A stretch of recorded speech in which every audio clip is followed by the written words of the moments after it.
Hi everyone. So uh, today what I want to show you is I want to show a few uh, data definition statements.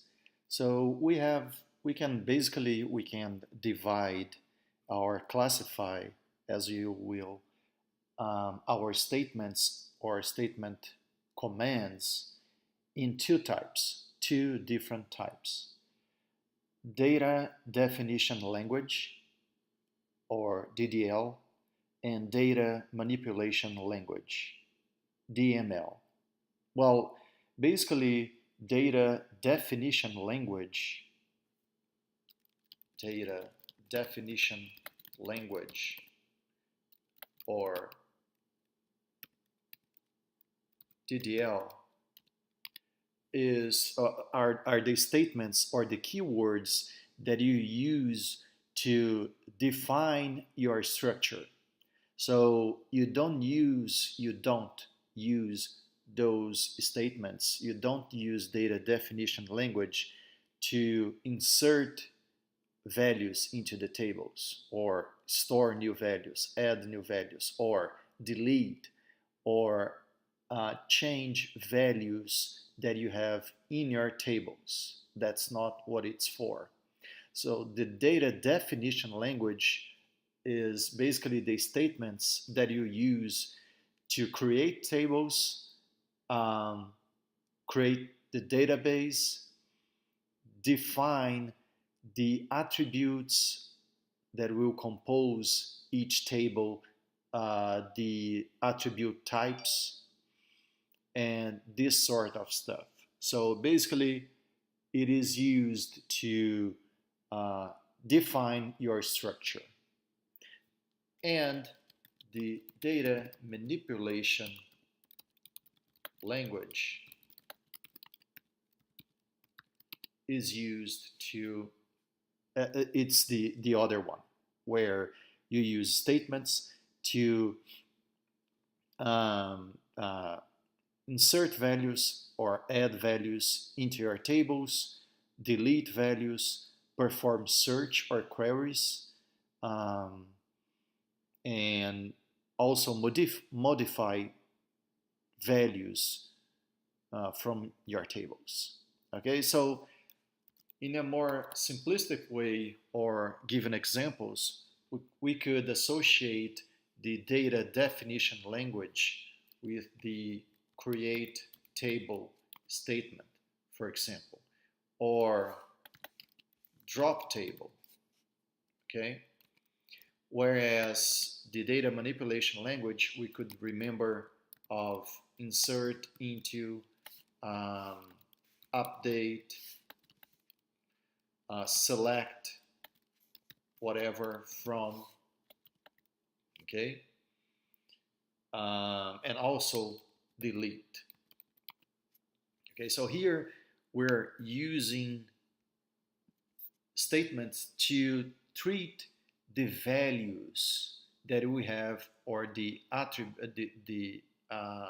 data that we have in our database. Okay, whereas here we are using these statements to control or establish our relationship structure. Okay, so now what I want to do is I want to use the Premier SQL um, structure, the Premier SQL script file that we have, and we know, we've seen it before, we've worked with it several times. So I want to use that structure to explain some data definition statements. Okay? So the first thing I'm going to do is, so I'm going to remove this because I'm going to use this canvas later on. So the first thing that I want to do is to establish my database with the same tables or entities structure as the Premier SQL script offers to us. Okay, so just make sure I'm going to, okay, so my database is D. Nunes de Oliveira, and I want to see the tables that I have here. So this is the Premier SQL, but let's say that you've worked on these tables here, you added values, you deleted some values, okay? I want to make sure that we have the Premier SQL structure as it is originally, okay? So what I'm going to do is I'm going to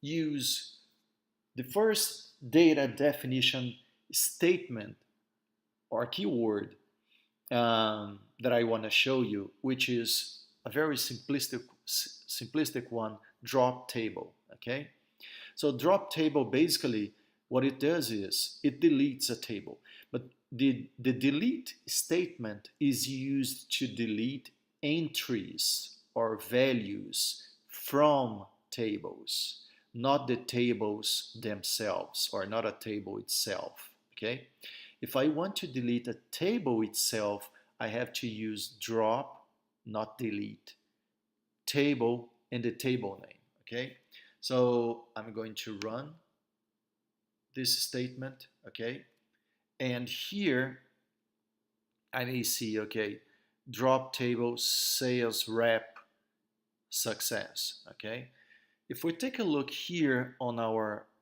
left hand side from the workbench, I have now customer, order line, orders, part. I don't have sales rep anymore. Okay, I'm going to do the same with the other ones. Drop table, part, here it is. I'm going to run it and it's not there anymore. Okay, what I'm doing here is, so I'm going to do the same thing to orders, the same thing to order line, and finally the same thing to customer.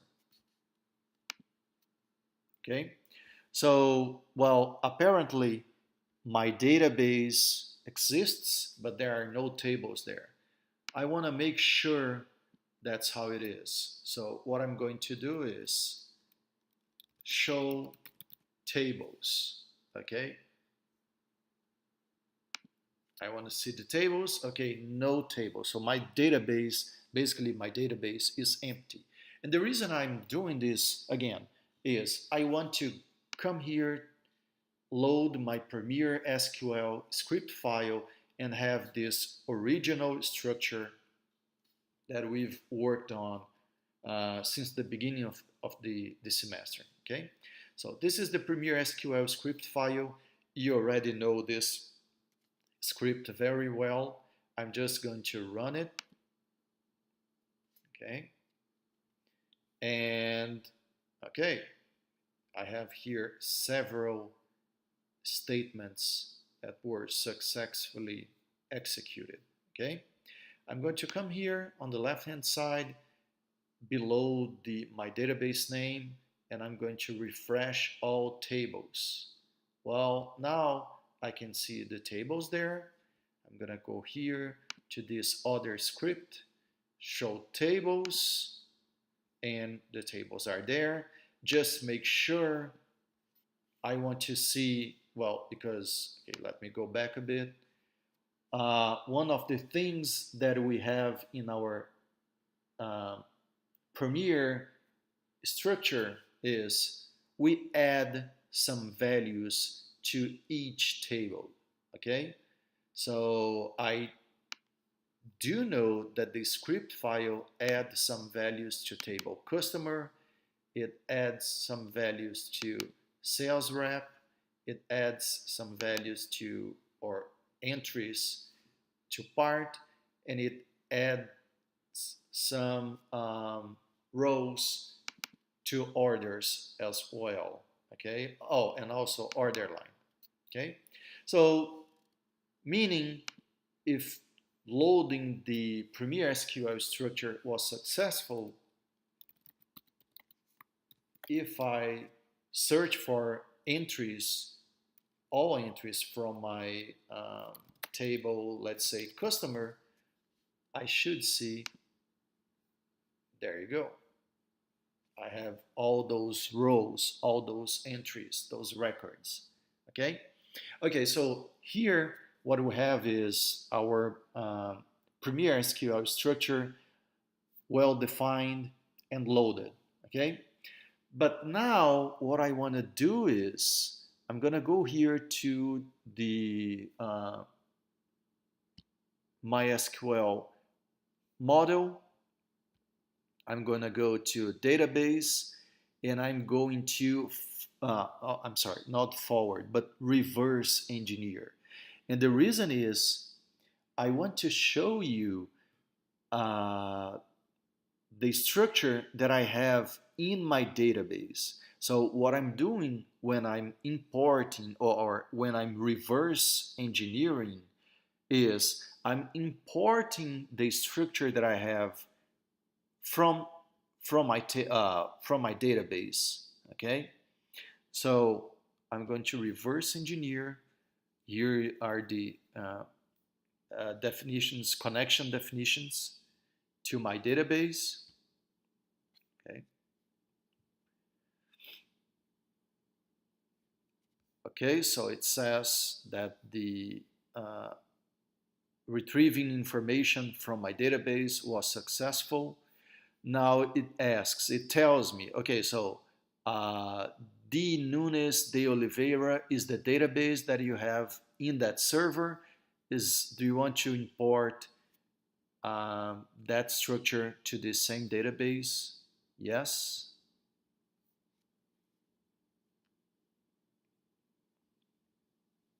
And now it is going to create the structure that it can find in my database. Okay, there you go. So when it reverse engineered, it could find 5 tables from my database de Nunes de Oliveira, or schema, as you will. Okay, which is the structure that we have and we created from the Premier SQL. Okay, here I have my table customer, I have my table part, order, order line, and sales rep. Okay, well, you can see here that these tables, they are not linked. Okay, they are not related. We don't have entity relationship now, or entity relationships established here. Okay, well, the reason is we started to use the Premier SQL at the very beginning of the semester when we were not using entity relationships yet. Okay, but right now we do know how to establish entity relationship models and also extended entity relationship models. Okay, so what I want to do here is I want to create these relationships, the relationships uh, that relate these tables. Okay, so let me try to make it more visual here. This one is going to go here, this one is going to go here, and this one is going to go here.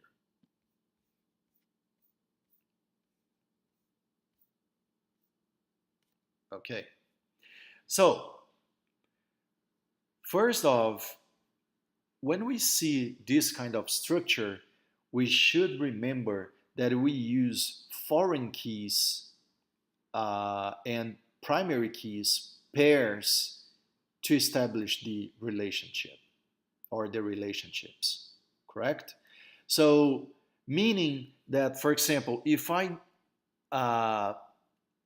want to check if there is a relationship between customer and sales rep, for example, I'm supposed to have an attribute in one of these two tables that is common to both tables, okay? And here I can see that in table customer, I have here sales rep number, which is the same attribute that I have here in sales rep as a primary key. So it's a primary key there, right?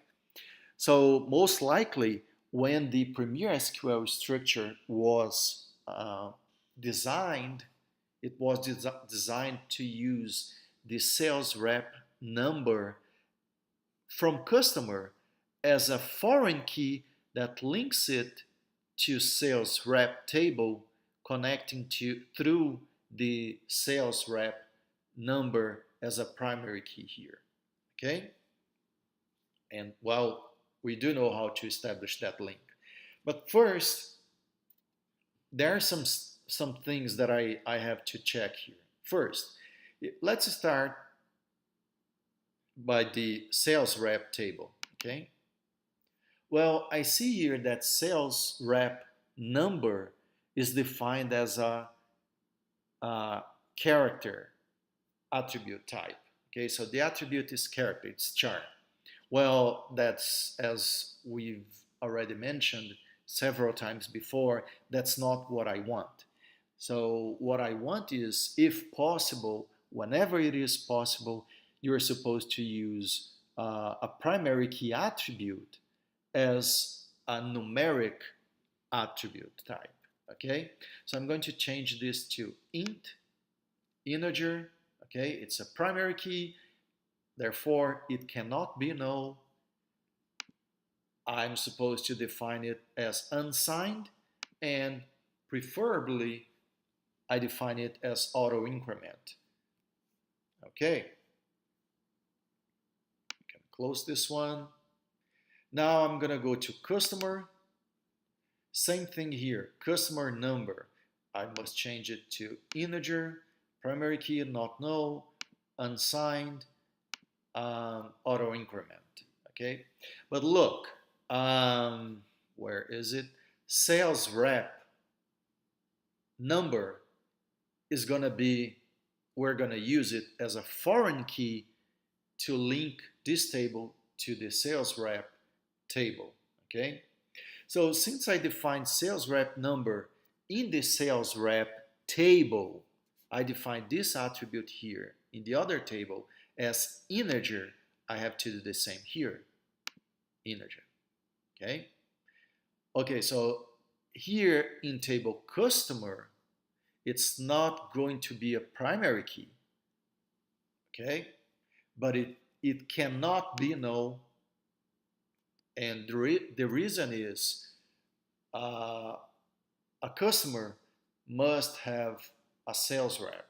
Okay, and it must be unsigned, the same way that I defined the this attribute in the other table sales rep. Okay. Now, okay, what do I have to do now? Now I'm going to, oh, I'm sorry, I forgot one thing. The good practice tells you to always put the foreign key under the primary key. Okay, so I'm going to move this up, move this up. For some reason, in this version, I can't just drag and drop an attribute somewhere else. So I can't just scroll it up. I have to actually select the move up option. Okay, so there it is. Now I'm going to establish the relationship here. I go here. Remember to always click first on the foreign key. So this is the foreign key, and then I click on the primary key. There you go. Okay, so this link here is established. Now, table orders, same idea.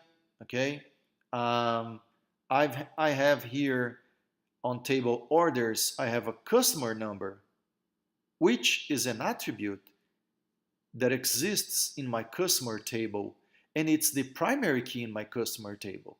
Therefore, I know that this is going to be a foreign key to connect the orders table to my customer table. Okay, so now I changed the customer number attribute to integer.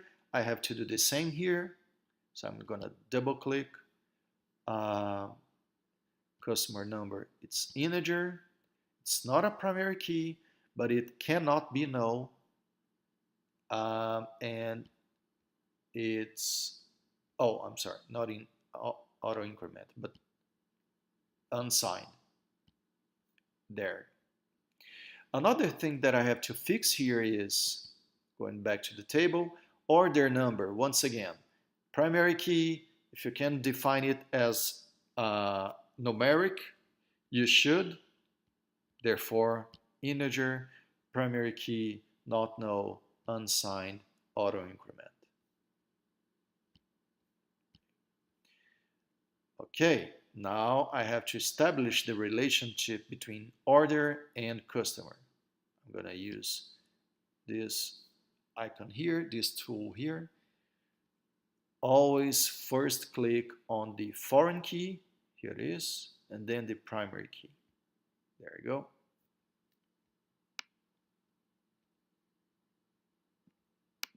Okay.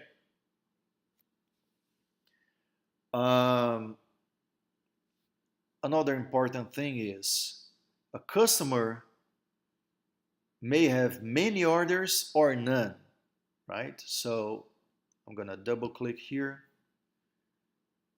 foreign key, and it's not mandatory, okay? There. So it's one too many, but the minimum, the cardinality definition is 0, m. Okay. Okay. That is another step done. Now move on. Well, actually, what we had conceptually was orders, and part was a many-to-many relationship. And as we've learned already, whenever we have a many-to-many relationship, we have to break it down into one-to-many relationships. So it was a many-to-many, and we break it down to one-to-many.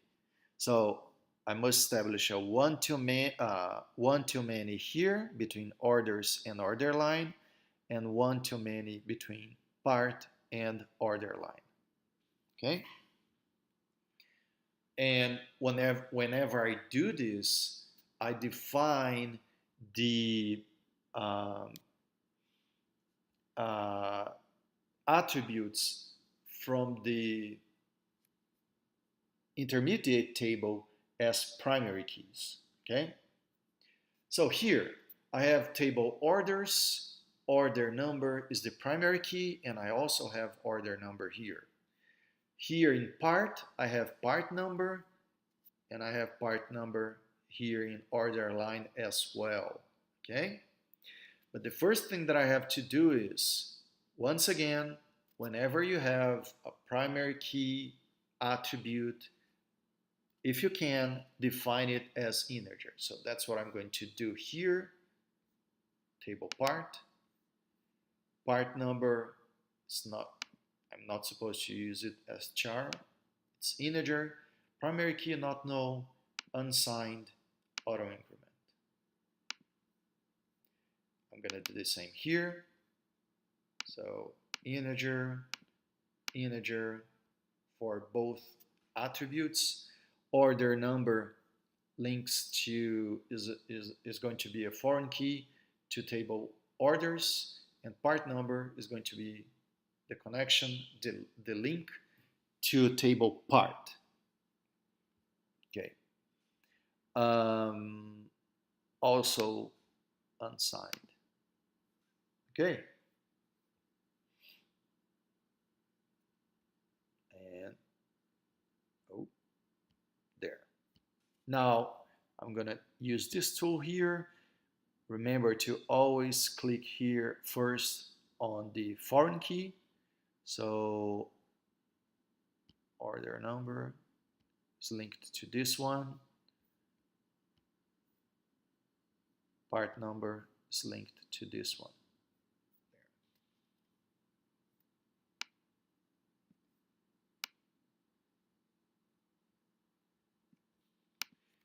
There it is. So now I established the entity relationships, all entity relationships. Okay, I'm going to save this work. I saved it as Premiere with entity relationships.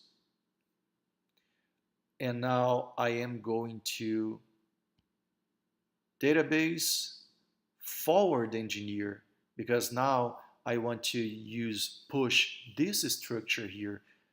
So the same tables, but we made some changes. We established the entity relationships and we redefined some attribute types.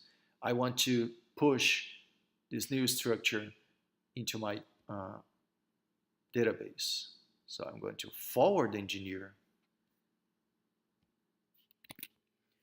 Okay, I'm sorry guys, I had an issue with my previous video, so um, I probably will have put these two videos together, so you're watching just one video file, but you may see some transition issues between those two videos. So this is a new one. And so going back to what we were doing, just to remember, I have here the Premier SQL structure. We established all the relationship entities. We also redefined some attributes, actually some attribute types specifically, changing sales rep number to integer, customer number to integer from table customer, order number to orders, customer number to int here from table order, and so forth, so on. So basically the attributes that I had that are used as a primary key, they were defined as char type. I redefined it to integer, okay, because as we already know at this point, that's the correct way to do it. Whenever you can, you define your primary key attributes as numeric attribute types. In this case, integer. That's a good option and a good practice. Okay, so now what I want to show you here is we want to start working with data definition language, which are the keywords or the statements that we need to actually create this kind of structure. Okay, so when we're using any kind of database management systems, the database management system is not actually seeing the diagram, the entity relationship diagrams that we draw, that we build, okay? It only understands SQL language, okay? Meaning it can be data configuration language, data definition language, and data manipulation language. We've been working with some data manipulation statements so far, such as insert into, select from, delete, update. Okay, those are data manipulation language statements.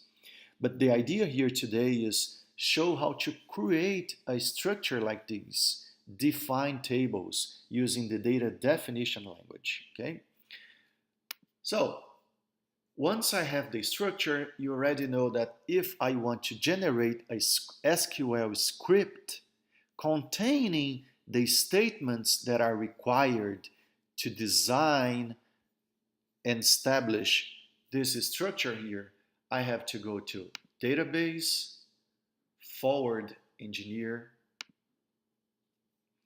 and I have here my connection um,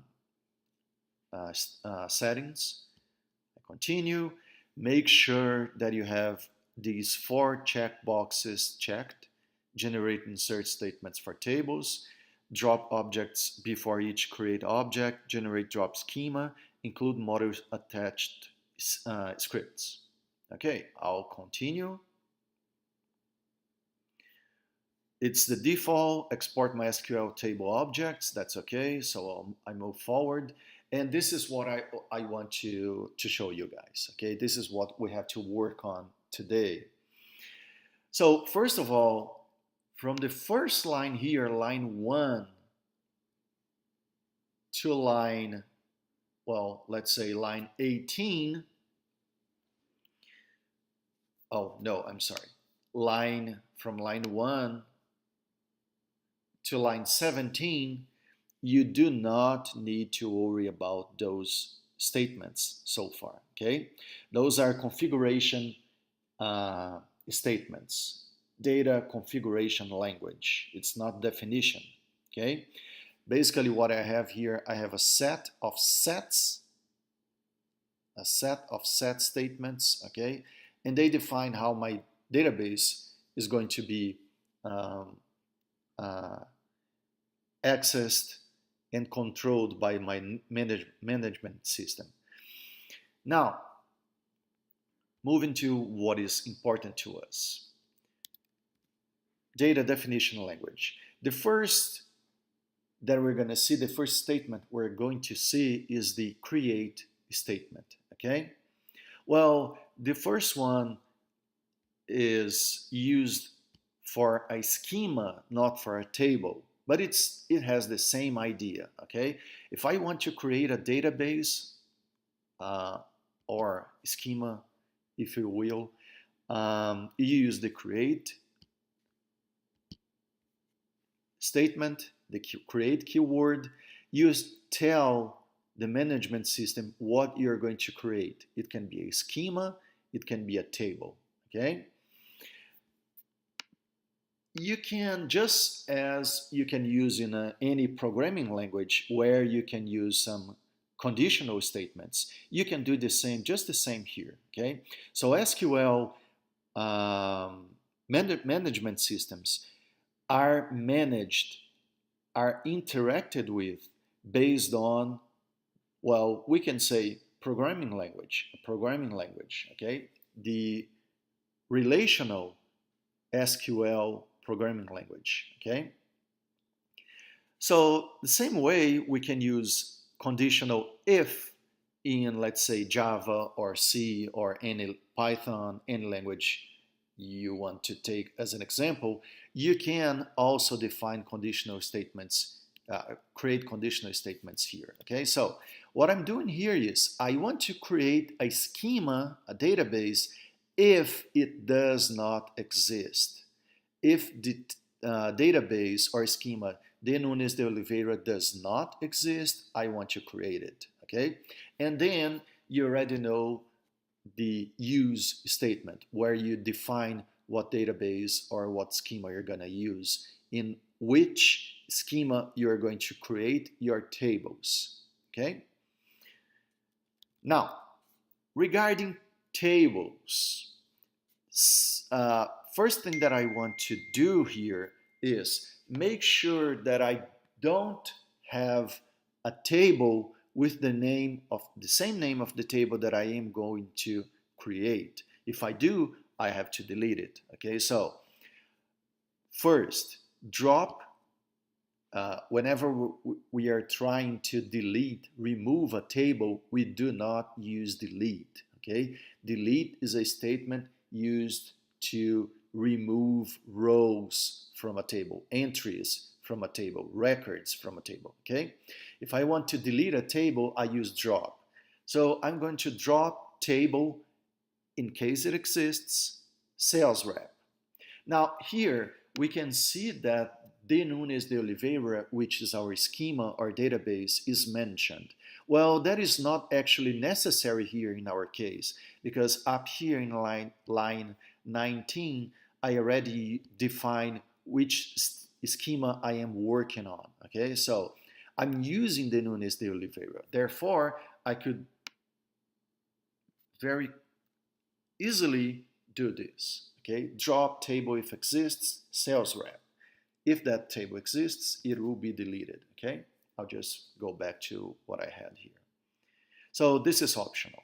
Now, once I verify whether my table exists or not, and in case it does, I delete it, then I can create it. Okay, so create table if not exists in your table name. Now, this is the syntax.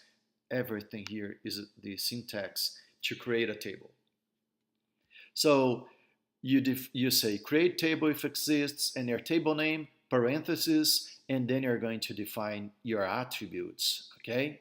And some other characteristics such as constraints. So first, I initiated by defining my attributes. I'll have the attribute sales rep number, that's the attribute name, then necessarily in this order, the attribute name, then the attribute type, it's integer, and then I may have my constraints applied to be applied to that attribute. Okay, so this attribute, since it is going to be a primary key, I define it as unsigned, it cannot be null, and it's auto increment. Now, once I finish the definition, an attribute definition, I end the line with a comma. Go to the next attribute. Attribute last, it's a varchar type, maximum size 20, and it cannot be null, comma.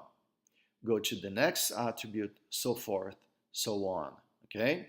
Now, let's move to line 36. And here in line 36, I have the primary key statement, okay, where I define which attribute is my primary key. So my primary key is going to be sales rep, okay? Well, the attribute types are, the attributes are defined. I close the parentheses, okay? So starts here and ends here, okay? So I have all my parentheses and primary key definition inside the parentheses. And also some other table constraints will go within these parentheses, but we don't have any more constraints to be applied to this table. So that's why we don't have any more here. Once I have the table definition defined, once I have my table defined, I go to, and this is mandatory, I have to define what is my management system engine, okay? And it depends, basically it depends on your database management. Since we're using MySQL, it's InnoDB, okay? The default char set is your key or characters definition according to your country, okay? So the United States use UTF-8. Okay. Now, moving to the next table, same idea, okay? Drop table if exists, your table name, customer. Now I make sure that customer doesn't exist anymore. I can create it. Create table if not exists, customer. Open parentheses, same thing here. My attributes definition, so customer number, it's integer, unsigned, not null, auto increment. Sales rep number, integer, unsigned, not null. Just to remember, why do I define sales rep number as integer, unsigned, not null? Because here, sales rep from table sales rep, sales rep number from table sales rep is unsigned, not null, okay? I am not defining it as auto increment down here in table customer because it's going to be my foreign key to this table sales rep, okay? And if it's a foreign key, you don't define it as auto increment because the management system cannot automatically define this value. This value here must be defined, determined by you, the manager, okay? Okay, moving to the other attributes, same idea. And then, once again, we get to the primary key statement. My primary key is customer. Now here, we start to see some new statements. Index. The index statement is actually, it's a set of statements, right? Basically, we use, for example, here for table customer, we're using lines from line 58 to 63 to define the relationship. Okay, so if we observe here on table sales rep, I don't have anything saying that this table is related to another table. And the reason is that type of definition, the entity relationship definition, is applied to the child table. So just to remember, sales rep is the most important one, okay? It does not have the foreign key because it is the parent table. And customer is going to be my child table. Why is that? Because I am defining sales rep number as a foreign key that links this table to the other table, sales rep. Okay. So, index, foreign key, customer, sales rep, index. Okay, so the foreign key that establishes the link between this table customer and table sales rep is sales rep number. Okay, I am going to remove the visible statement because you already know why. It causes some a compilation or a submission issue. Well, there is a constraint here, foreign key, customer, sales rep. So I use the constraint statement to establish constraints for the table, okay? So here, if we take a look here, to every and each attribute, I have a set of constraints. Now down here, I may use the constraint statement to establish constraints to my table, not to my attributes, okay? So I do have a constraint regarding the foreign key that links the customer table to the sales rep table, okay? That's what I have here. The first constraint is the foreign key, sales rep number, that's my foreign key, okay?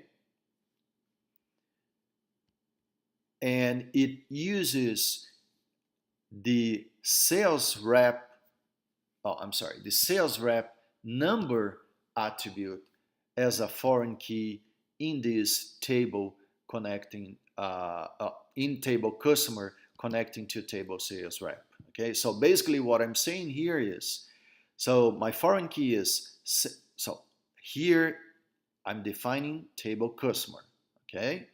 I'm working on table customer. I'm saying sales rep number from customer references or is connected to sales rep number attribute from table sales rep.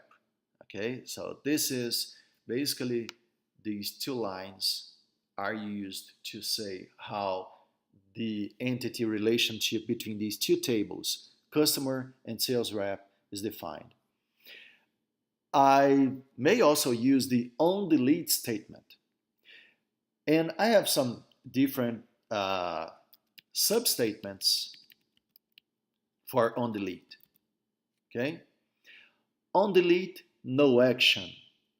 What it says is I cannot delete an entry or a row from the parent table, which is not customer, it's sales rep in this case.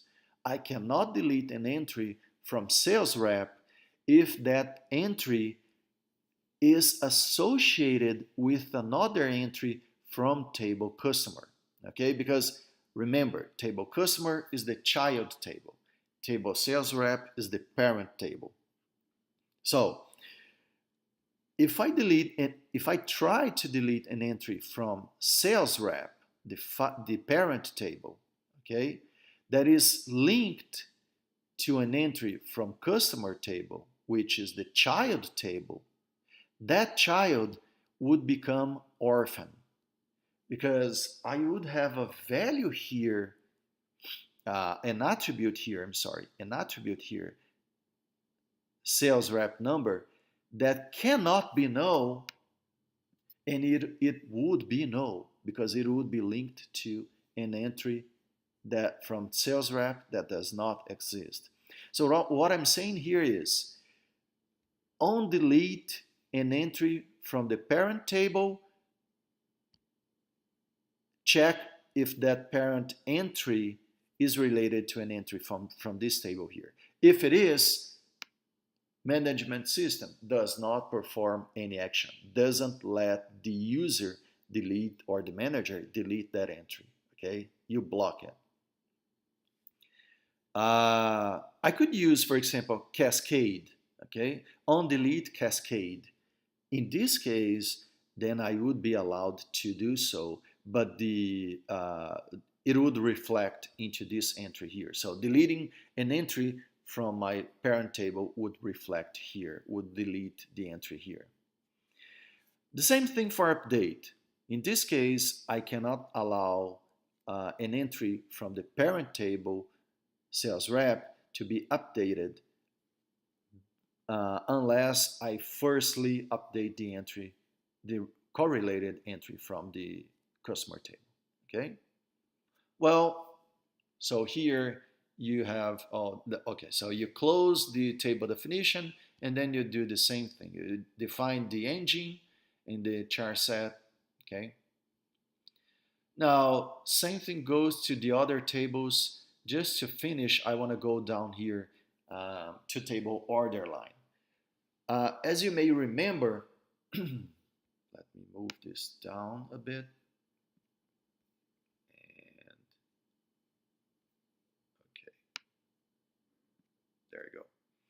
As you may remember, order line is the intermediate table between orders, table orders, and part. Okay? So I had here a many-to-many relationship. I broke it down into two one-to-many relationships. So order line has actually two links to other tables, two relationships. Therefore, we can see here constraint there. So we can see here that the first constraint that we have, the first table constraint that we have is I have a foreign key establishing a link between order and order line. And order line. Oh, I'm sorry. Order line and orders, right? The foreign key is order number.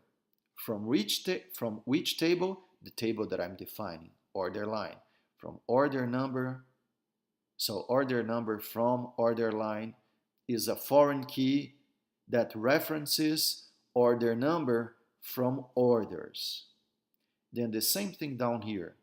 I have another foreign key that establishes the link between order line and part. Okay? The foreign key from the order line table is part number, which references part number attribute from table part. Okay, same thing that we've seen before, that I showed before, but in this case, I have two relationships, definitions for one single table. Okay, so this is what I wanted to show you. I wanted to show you the data definition, I'm sorry, data definition statements or language statements that we used to define tables, create tables, drop tables. Okay?